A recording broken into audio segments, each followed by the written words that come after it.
Welcome to the Deep Dive. We're the place where we sift through some really insightful sources, try to connect the dots, and hopefully bring you some clarity, maybe even a few aha moments along the way. That's the goal. And today, we're not just exploring a topic in the abstract, we're really embarking on what feels like a deeply personal journey. One that I think challenges the very foundations of how we interact, how we live, especially in the modern world. Yeah. We're diving into what it truly means to cultivate a life that's built less on transactions, that constant exchange, keeping score, perceived debt, and more on, well, profound trust. Genuine mutual support. Exactly. Think of it like discovering a kind of gospel of trust in an age that often feels just relentlessly transactional, maybe even isolating. Indeed. And that's not just a feeling, is it? We live in an era that the philosopher Charles Taylor really nailed down. He calls it secular 3. Okay. And this isn't just about fewer people going to church. It's a much more fundamental shift in how we even think about meaning, purpose, morality itself. So, Well, in this kind of landscape, traditional religious belief becomes just one option among many. And crucially, a lot of the secular visions for human flourishing, they can feel a bit stunted. you stunted. Yeah, because they often lack a transcendent source, something beyond ourselves that gives ultimate meaning. There's even this growing, quite influential push, actually, to view any kind of transcendent morality as something that actively poisons society. Wow, okay. And that perspective, well, it unfortunately often leaves individuals feeling quite isolated, inadequate, perpetually measuring their worth by what they achieve or what they exchange or accumulate. It's like this constant, exhausting internal ledger of give and take. Oh, I recognize that. That's the core challenge, isn't it? We've all felt that subtle sense, or maybe not so subtle sense, that an interaction is purely about what you can get out of it, or what you owe, or what's expected back. And it just erodes genuine connection. It can lead to really profound feelings of isolation, even when you're surrounded by people. Absolutely. But what if there's a completely different way? An alternative approach, one that's explored brilliantly by the artist and musician Amanda Palmer in her book, The Art of Asking. Ah, yes. Fantastic read. It really offers a radically different path forward, doesn't it? We're talking about what we're framing here as a gospel of trust. It feels like a spiritual journey, really, championing vulnerability, radical transparency, authentic connection. Over the conventional norm. Exactly, over that fierce self-reliance and guardedness we're often told is strength. It's a profound idea. Yeah. And Palmer's own story, from being a street performer, the 8-Foot Bride, to this crowd-funded rock star, it vividly illustrates the kind of significant internal and external shifts that are required. Right. The concept of the art of asking isn't just, asking for a $5 or a place to crash. It goes much deeper. It delves into the true nature of human connection, trust, reciprocity. It's about understanding the deep-seated stuff, the psychological, the philosophical, even the spiritual underpinnings that allow us to actually step into vulnerability, to truly trust not just other people, but the process of life itself. And to build bonds that go beyond the superficial, the transactional exchanges. Precisely. It's about building a life, as she puts it, where you dare to ask, and just as importantly, where others dare to give. It's a two-way street. So our deep dive today, we've got a pretty clear compass to guide us through this really rich territory. We're going to navigate 3 core themes. Okay. First, we need to confront that internal battle that stops us from asking in the first place. That insidious beast we're calling fraud syndrome, and the ego's relentless grip that keeps telling us we're not enough, we're faking it. The inner critic. That's the one. Second, we'll explore what it really means to embrace asking for help as a spiritual practice, delving into the powerful acts of vulnerability and maybe even surrender. Which is often the hardest part. Definitely. And finally, we'll look at how we can move from these often isolated individual efforts towards building vibrant, resilient communities. Communities built on radical generosity and genuine mutual support, maybe even transforming the very fabric of how we interact. And it's so important to emphasize, like you said, these aren't just, practical tips or other self-help checklist. Right. This is really about a profound path.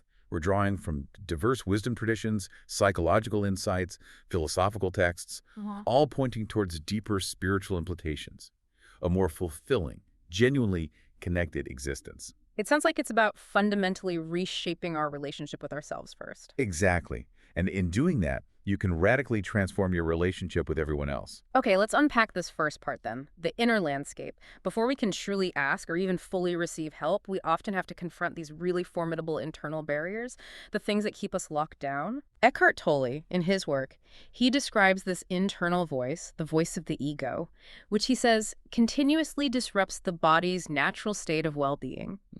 He argues that almost every human body is under immense strain and stress, and not primarily from external threats, but from within the mind. Because the body, as he puts it, has an ego attached to it that's constantly reacting to these dysfunctional, often negative thought patterns. That endless internal monologue. Exactly, the one telling us we need to be more, do more, hide more. That's a crucial insight. And Tolle elaborates on this, pointing out that this constant stream of negative emotions, things like, fear, anxiety, anger, bearing a grudge, sadness, hatred or intense dislike, jealousy, envy, they aren't just unpleasant mental states. They literally accompany this compulsive, ego-driven thinking. And these emotions, he says, are fundamentally toxic to the body. Toxic how? Well, they disrupt energy flow. They affect our heart, our immune system, digestion, hormone production, you name it. Mainstream medicine is, frankly, only just starting to really grapple with the profound and undeniable link between sustained negative emotional states and actual physical disease. That connection is becoming clearer. Absolutely. And the impact isn't just internal on ourselves. These emotions, Tolle argues, they infect the people you come into contact with, and indirectly, though a process of chain reaction, countless others you never meet. Wow. That's a heavy thought. It is. This internal toxicity, this pervasive unhappiness that stems from the ego. It's a fundamental component of what we're calling fraud syndrome, that gnawing feeling of not being good enough, of being an imposter. And that's what keeps us from reaching out. It's a huge part of it. It stops us from asking for the help we need, from showing up authentically, from making genuine connections, because we feel like we have something to hide. And building right on that, Michael A. Singer introduces this really powerful concept of the pain body. He describes it as an accumulated negative energy field that occupies your body and mind. It's not just a fleeting bad mood, is it?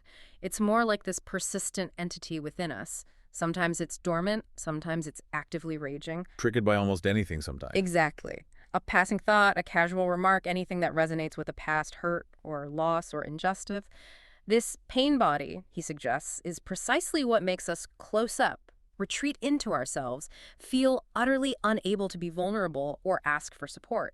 It's like an energetic shield. Yeah, but one that ultimately isolates us. And what's incredibly insightful there is how Singer connects this pain body directly to our very natural human tendency to resist uncomfortable feelings. We all do that. We do. Yeah. He says, if you close around the pain and stop it from passing through, it will stay in you.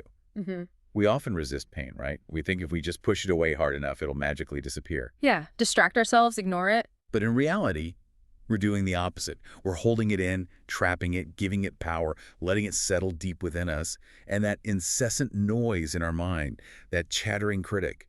Singer says it's largely an attempt to avoid the stored pain.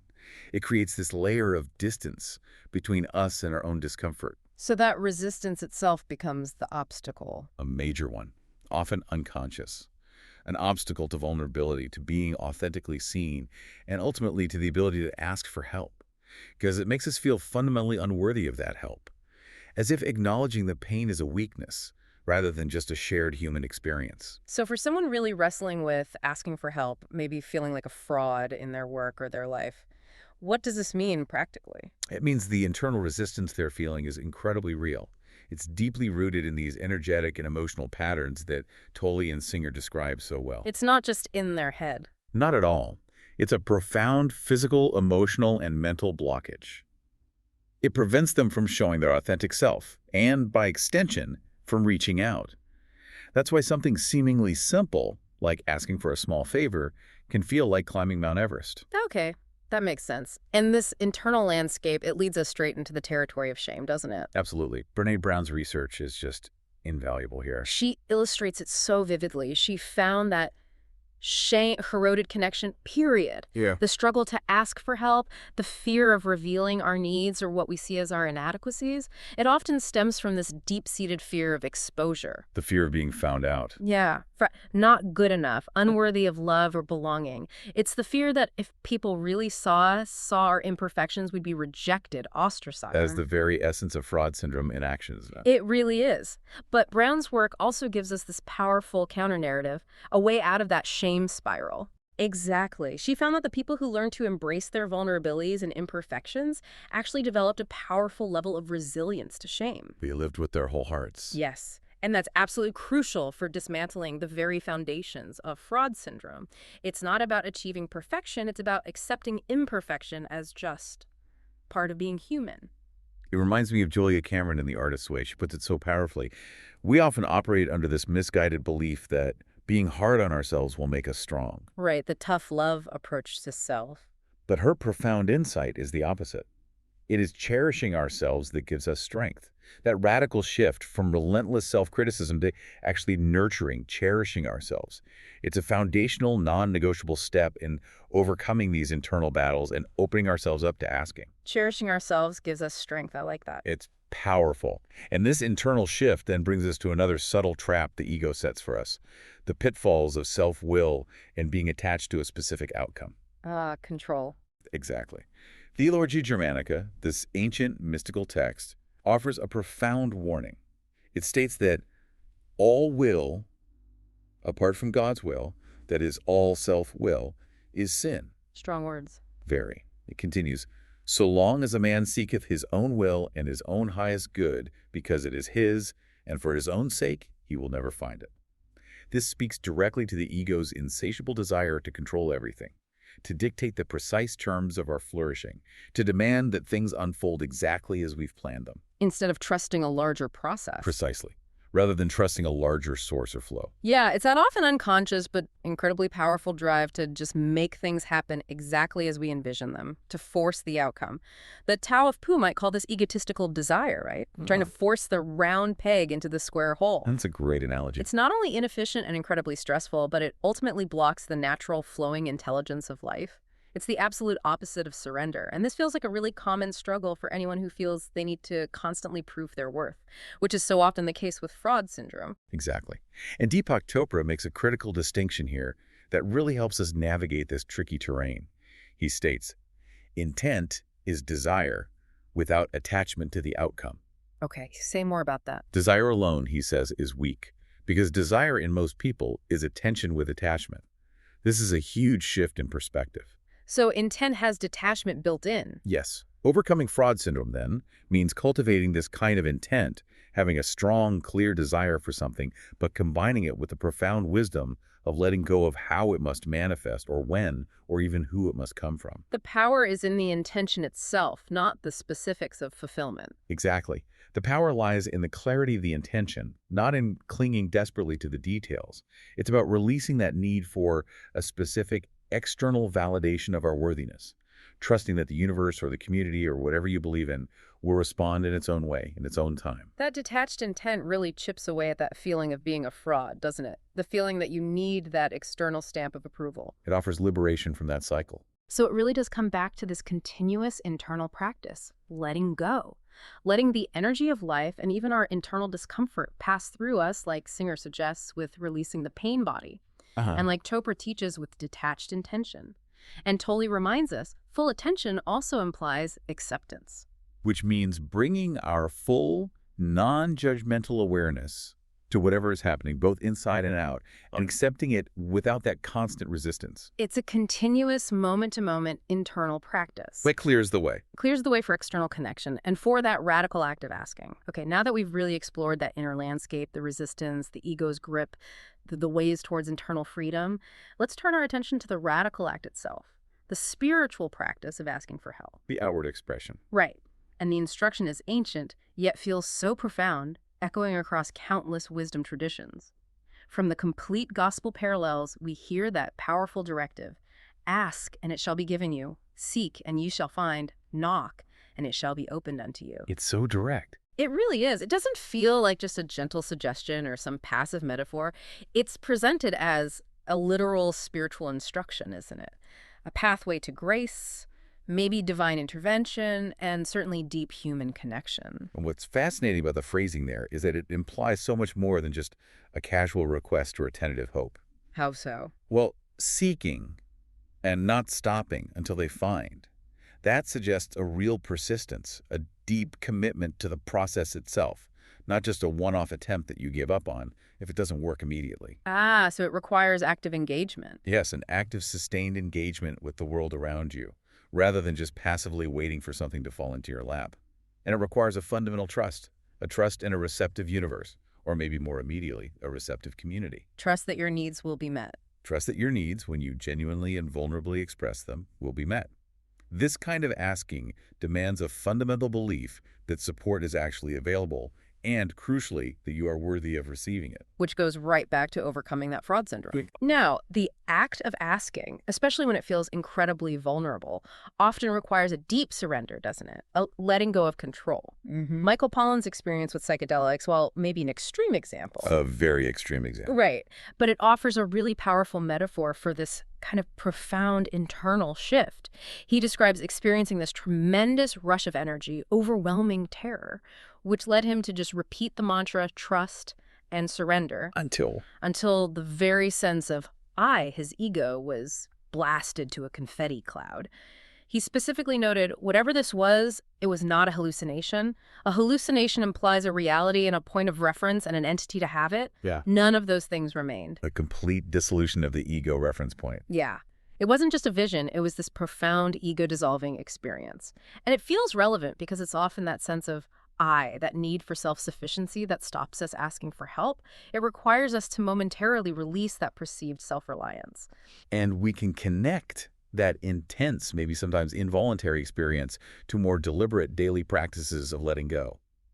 John Kabat-Zinn, for instance, he advises us to experiment with being soft when your impulse is to be hard. Which is often the default.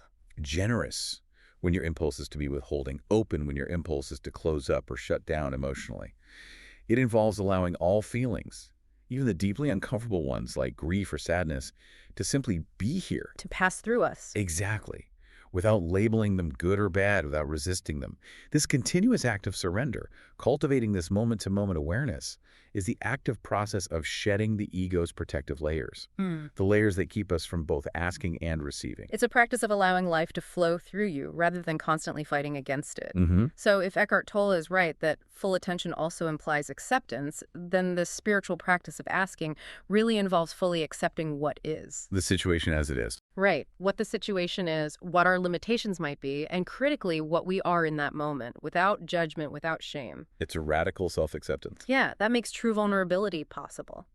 It allows us to voice our needs from a place of authenticity, not desperation. Okay, but how do we even begin to know how to ask? Or what choices to make when we feel lost or uncertain or just overwhelmed by options? Where does the guidance come from? That's a great question. Deepak Chopra offers a really clear, elegant framework for this. He advises us first to witness the choices I make in each moment, bringing them into conscious awareness. Just notice them. Yes. And then, he says, ask my heart for guidance and be guided by its message of comfort or discomfort.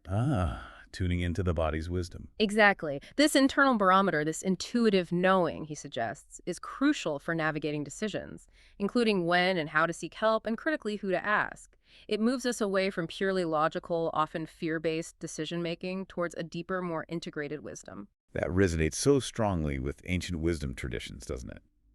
The idea of cultivating internal clarity. The Yoga Sutras of Patanjali, for example, talk about cultivating uttahara buddhi. Which means? It translates roughly as reality-perceptive insight, and it's described as developing through a cleansed brow chakra, or third eye, when the mental and emotional energy, chitta, is silenced. So, quieting the mind's chatter. Precisely. Think of it as moving beyond just knowing something intellectually to a state of direct knowing, an intuitive clarity that feels like it's coming from a deeper place than your ordinary everyday thoughts. Like an insight just landing. Exactly. With undeniable truth. It's often described metaphorically as the opening of the third eye, not literally, of course, but as a symbol for heightened perception, deeper insight, It's a shift from always seeking external validation or instruction. to cultivating a deep, intuitive, internal knowing. That guides our actions, including the courage to ask and the wisdom to discern who and how to ask. And this internal clarity, often found in silence, in contemplation. It connects to what Conversations with God refers to when it says, "The silences hold the secrets, and the sweetest sound is the sound of silence." It's in that quiet space that true guidance often emerges. Now, alongside this internal guidance, there's another quality that seems essential for the seeker, for the one learning to ask: humility. A tricky concept sometimes. It can be. St. John of the Cross, in his incredible work, Dark Night of the Soul, describes the soul's third step on the ladder of love. And here, the soul considers great works undertaken for the beloved as small, many things as few, and the long time for which it serves him as short. Yep. He continues that the soul suffers great pains and afflictions because of the little that it does for God, and, perhaps most strikingly to our modern ears, considers itself as being most certainly worse than all other souls. Wow, that sounds incredibly demanding, almost self-effacing, especially in a culture that really champions self-esteem and individual achievement. Right. How does that kind of humility actually help us in the act of asking? Doesn't it risk making us feel even less worthy? That's a really vital question. And the key is understanding what this humility truly is. It's described as a state very far from vainglory or presumption. It's not about self-denigration in the sense of low self-esteem as we understand it today. Okay, so it's different. It's different. It's more like a clear, unvarnished understanding of one's true place in the grand scheme of things, recognizing our inherent interconnectedness and dependence on a larger source, whether you call that God, the universe, or simply the web of community. So it's about perspective. Yes, it's a release of that overwhelming need to prove oneself, to constantly perform, to be the hero of your own story. It's about recognizing one's inherent smallness, not as a weakness, but as an opening to a greater power and connection. Fostering a dependence that is actually liberating, not diminishing. Releasing the need for external validation, that connects back to fraud syndrome again. Absolutely. It unburdens the self from that constant performance pressure, the internal demand to be enough all on your own. And what are the fruits of this kind of path, this profound humility? It seems to yield immense spiritual benefit. It transforms what might otherwise be just pain and affliction into a deep inner fortitude. And it cultivates a sincere service, one that's not motivated by mercenary love, by what we can get in return. The transactional mindset. Exactly. But by a deeper, purer intention. It's about serving for the sake of serving, giving for the sake of giving, and asking not out of ego, but out of an authentic recognition of our shared human need and interdependence. Okay, let's pivot slightly now. In our transactional world, we're often pushed, implicitly or explicitly, to champion individualism. Stand on your own 2 feet, carve out your own success, often in isolation. The self-made myth. Right.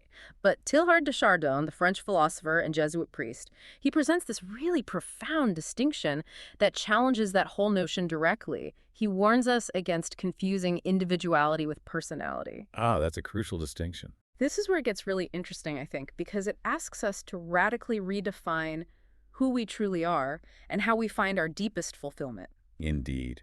Teilhard explains it like this. In trying to separate itself as much as possible from others, the element individualizes itself, but in doing so it becomes retrograde. Retrograde moves backwards. Yes, and seeks to drag the world backwards towards plurality and into matter. In fact, it diminishes itself and loses itself. Yeah. He's basically suggesting that our relentless, ego-driven pursuit of uniqueness and separation, while it might seem empowering in the short term, Actually shrinks us. it makes us more fragmented, more isolated. Instead, he proposes that to be fully ourselves, it is in the opposite direction, in the direction of convergence with all the rest, that we must advance towards the other. Towards connection. Exactly. Our true personality, our truest, most developed self, is found not in isolation, but through uniting with others, through deep connection and interdependence.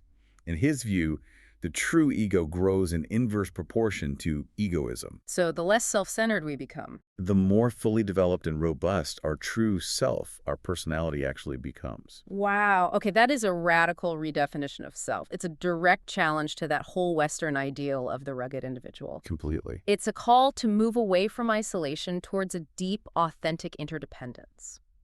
seeing our growth not as some solo climb up a mountain, but as a convergence with humanity. Hmm. And this understanding feels absolutely foundational for living out this gospel of trust, doesn't it? Because it shows us that asking for help isn't a sign of weakness at all. No, it's an act of embodying our true interconnected self. And central to this redefinition of self, it seems, is the idea of self-care. Not as some kind of indulgence or luxury, but as a non-negotiable source of strength and resilience. Right. Julia Cameron, again, in The Artist's Way, she offers that powerful mantra that directly confronts our societal conditioning. Treating myself like a precious object will make me strong. Which feels counterintuitive to many. It does. She challenges that common, often punitive belief that being hard on ourselves, pushing through pain, self-flagellating, somehow makes us resilient. Instead, she asserts, it is cherishing ourselves that gives us strength. It's a complete reversal of that relentless internal critic, that voice constantly telling us we're not enough, or that we need to earn our rest, earn our worth. And this self-cherishing is not only a prerequisite for being able to receive support from others without shame, Oh, interesting point. but it's also an act of self-respect that allows us to ask for what we need from a place of dignity, not desperation. We see echoes of this kind of profound inner strength in ancient philosophy too, don't we? Absolutely. Marcus Aurelius, in his Meditations, offers timeless advice. Repress the desire of vainglory and put away with this affair of reputation and the opinions of others. Let go of what others think. Yes. He suggests that true happiness and inner peace are found not in those external validations like riches or fame or fleeting pleasures, but in acting the part which human nature requires, which for him meant being just, temperate, courageous, and free. Living according to your nature. Exactly. This kind of inner strength, which is entirely independent of external validation or what other people think, it fundamentally changes the act of asking. It makes asking not an act of desperation or weakness, but an act of self-respect, a recognition of our shared humanity and our inherent interconnectedness. When you cherish yourself, you realize your needs are valid. Asking for help becomes a natural extension of that self-respect. Okay, this brings us to another really liberating perspective, I think. One that directly addresses that crushing pressure of perfectionism that's so often tied to fraud syndrome. Conversations with God reminds us that God is a work in progress, and so are you. I love that line. Me too. It immediately alleviates that enormous burden of having to be flawless, of needing to have all the answers, or feeling like we need to be fully arrived before we can dare ask for help or genuinely contribute. It reframes our entire existence as an ongoing journey, not a destination. Precisely. This perspective fosters a mindset of continuous learning, growth, evolution, rather than focusing on fixed achievement or some static endpoint. The text further emphasizes observing more as a potent way to increase the speed with which you are evolving. Which aligns beautifully with that wisdom, often articulated as let go and let God, or simply trust the process. Werner Erhard captured it so profoundly when he said, life resolves itself in the process of life itself. Meaning accepting the present as it is, even the things I don't like, and learning to see the perfection in everything, in every challenge, every success, every failure. It's understanding that everything is unfolding exactly as it should for your growth. So letting go of the need for that specific, perfectly controlled outcome, trusting the inherent process of life itself, seeing the perfection even in the difficult or seemingly imperfect experiences. It's a profound, liberating step. Yeah, in letting go of that burden of perceived failure, of fraud syndrome, it transforms our relationship with the unknown and allows for authentic connection because we're no longer trying to curate some perfect image for others. Which is present. And that presence is enough. Okay, moving now from the individual self and our inner journey more towards our relationships with others, let's explore how we can actually build a thriving community of trust through what we're calling radical generosity and genuine mutual support. Bringing it outward. Yes. And it starts quite beautifully, I think, with redefining hospitality itself. Tamar Adler, in her insightful book, An Everlasting Meal, offers this description of the greatest hospitality that goes far beyond just feeding someone when they explicitly ask for food. She talks about acknowledging the quiet gurglings we all have and never bother to tell anyone about. We're supposed to be hungry 3 times a day. When you insist whoever crosses your threshold is hungry for an olive all of the time, You permit hungers outside the thrice daily ones prescribed. Ah, that's such a powerful and tender metaphor, isn't it, for radical generosity? It really struck me. It's about anticipating those unspoken needs, offering support and care without being explicitly asked. Moving beyond a simple quid pro quo, I'll scratch your back if you scratch mine. Right. It implies this deep level of attunement to others, and understanding that people often carry needs for connection, for comfort, for simple acknowledgement that they might not express, maybe out of politeness or shame, or just not knowing how to articulate them. It shifts the dynamic. Completely, from waiting for a request to proactively nurturing the well-being of others in a more holistic sense, creating a space where people feel truly seen and cared for, that fosters trust organically. And this expansive view of generosity, it seems to naturally lead towards a shared sense of purpose, a collective well-being, which feels vital for any community built on trust. Hmm. The Lakota holy man Black Elk, through his profound visions, he understood that spirit beings offered individuals powers that could be used for personal success as well as for the good of the people. That dual purpose. Yes, personal flourishing intricately intertwined with communal benefit. It's not just about what you achieve for yourself, but how those achievements, those powers, are brought to bear for the well-being of the entire collective. We see a really similar emphasis in the concept of Christ-like leadership, as described by Dallas Willard and Gary Black. They note that true witnesses are much more than they do. Meaning their being is the message. Exactly. Their character, the values they embody, that is their primary message. They provide testimonials to specific circumstances of how God's loving, powerful, and grace-filled ways may be best manifested in and to our world. So it's about living the values. Yes. This isn't about imposing a specific belief system, but about living values that genuinely serve the general welfare of our society and manifesting what the common goods are. Practically, this means leading by example, showing up with integrity, offering support, using one's gifts and resources to uplift the community, prioritizing the collective good over narrow individual gain. It's an embodied ethical framework. That naturally cultivates mutual support and inspires trust through insistent, visible generosity.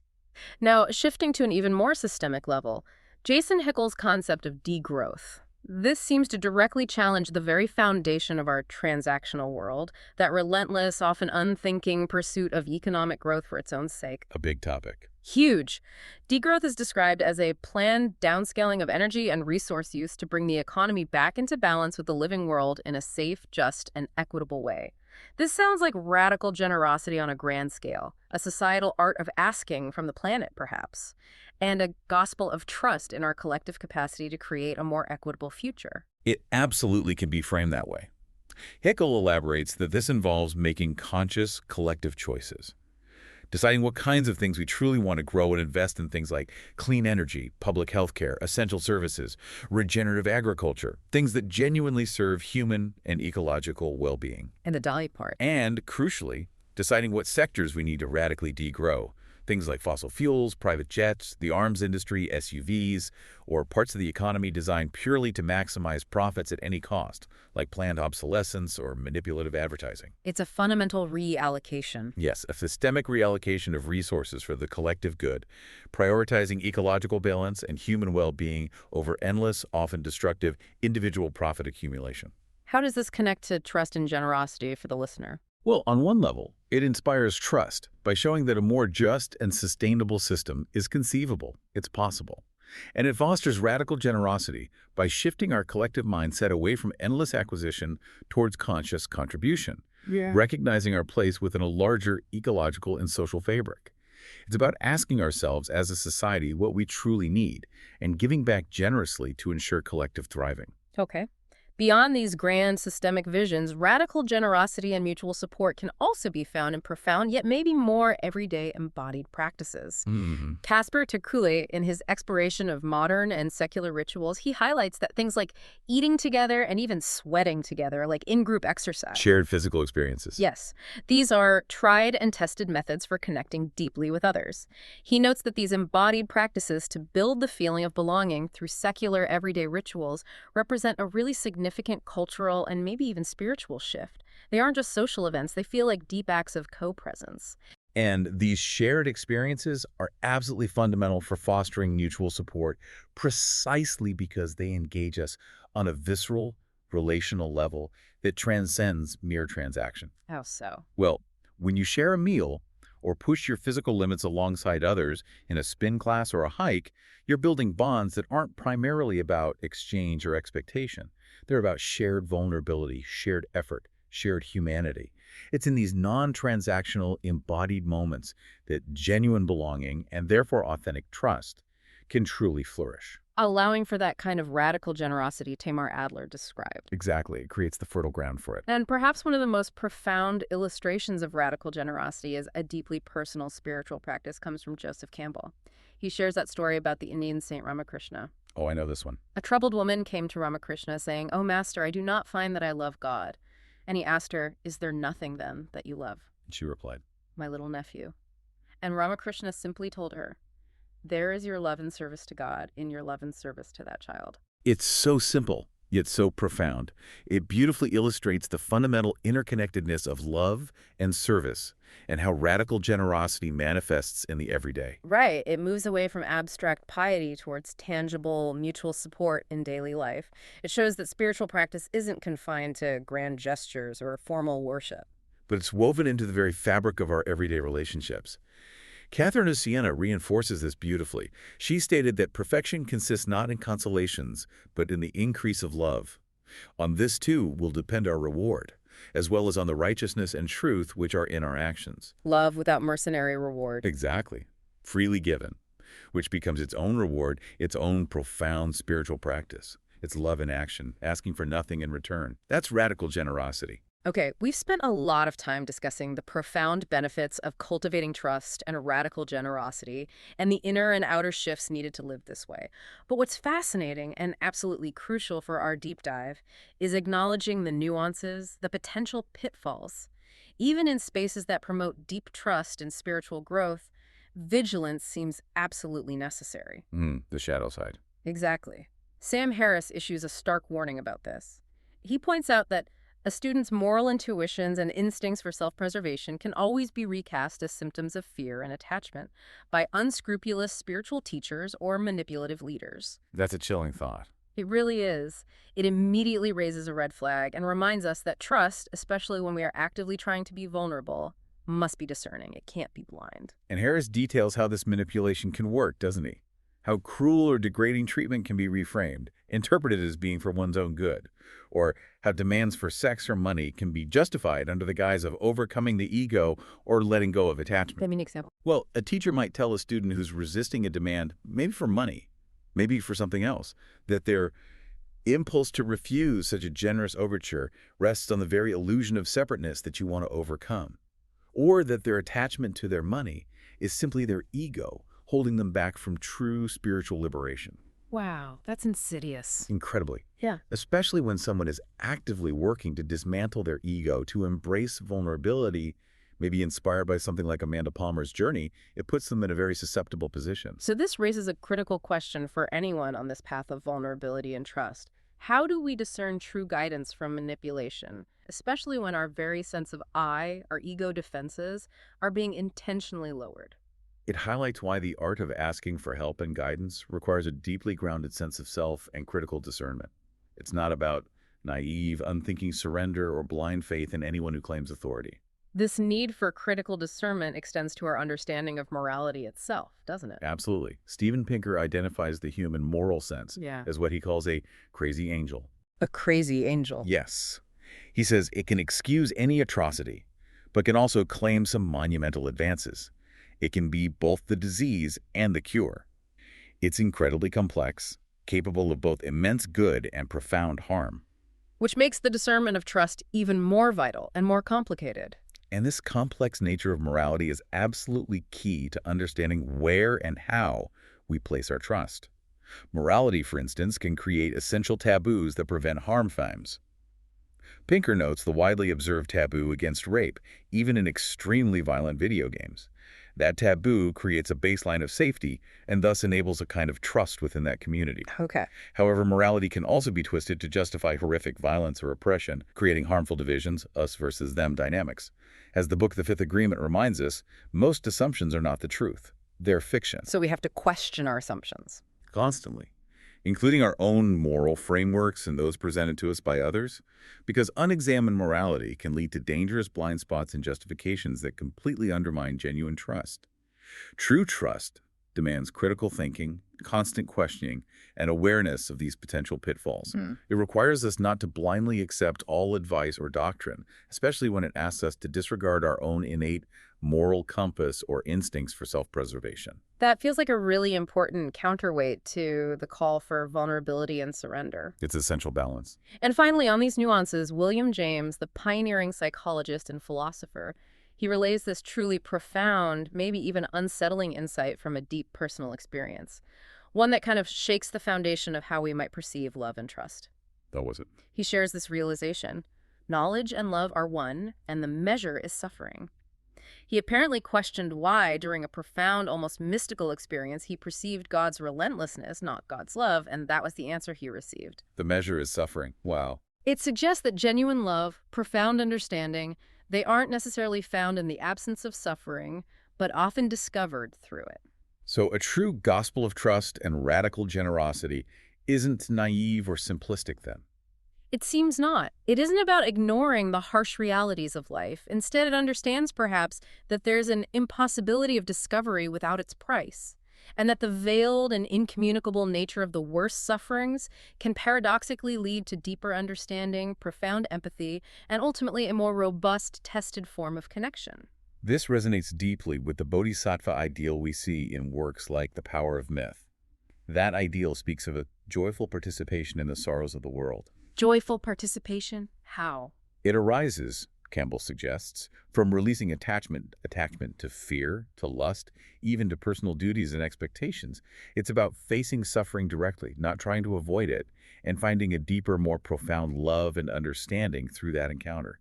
It forges a trust that has been tested and tempered by reality itself. It's a love that acknowledges pain, not one that bypasses it. So, genuine trust isn't about the absence of pain or suffering or some naive belief that everything will always be easy. It's about finding a deeper love and understanding that can maybe only be forged by moving through the difficulties rather than trying to go around them. It's a challenging but ultimately transformative measure of our capacity for connection, our capacity for asking for help in our darkest hours, and for offering radical generosity to those who suffer alongside us. Well, we've taken quite a profound journey today, haven't we? A real deep dive through the inner and outer transformations that seem required to cultivate a life rooted in trust and radical generosity. It covers a lot of ground. It really does. From confronting the deepest parts of our ego and that pervasive fraud syndrome, to embracing radical vulnerability in the act of asking, and finally to looking at how we build vibrant communities of mutual support. It really asks us to connect with a larger purpose that extends beyond our individual selves. It's a challenging path, certainly. But deeply rewarding, it feels like, and one that Amanda Palmer's own story, Her Art of Asking, so powerfully exemplifies. Indeed. And it aligns so perfectly with that perspective from Conversations with God, which suggests that ultimately all of life becomes a meditation in which you are contemplating the divine. Seeing the sacred everywhere. Yes, this is described as true wakefulness or mindfulness. And when life is experienced this way, when you fully embody this gospel of trust, the text suggests everything in life is blessed. There is struggle and pain and worry no more. There is only experience. Which you can choose how to label. Exactly. Which you may choose to label in any way you wish. You may choose to label all of it perfection. It's an invitation to see the inherent perfection, the sacredness in every moment, every interaction, even the challenging ones. Yeah. Perhaps because you've released that desperate need to control the outcome. So what stands out to you, our listener, from this deep dive into the art of asking and this gospel of trust? For me, it feels like what we've explored is less about some static belief system you adopt, and much more about an active, moment-to-moment way of being in the world. It's about being wholehearted, as the Torah puts it in Deuteronomy, bringing our full, authentic selves to every facet of life. That's the ongoing practice, isn't it? The continuous work. Jon Kabat-Zinn implores us simply to trust in your deepest strength of all, to be present, to be wakeful. It's not a destination you reach and then you're done. Not at all. It's the continuous act of showing up, being fully present for whatever life brings, and trusting in that presence to guide you, to connect you, and to allow you to both ask and give with your whole heart. So here's a final thought to leave you with. In a world that constantly, relentlessly asks, what's in it for me? What if the most powerful act of self-fulfillment, of truly being ourselves in the way Teilhard de Chardin described, is found not in accumulating more, but in the radical act of asking for help when we need it, and giving freely with no expectation of return? What might your life and the communities you inhabit look like if you dared to live from that place of radical trust, vulnerability, and generosity, just as Amanda Palmer learned and continues to learn to do? Something to contemplate. Definitely something to think about. We'll see you next time on The Deep Dive.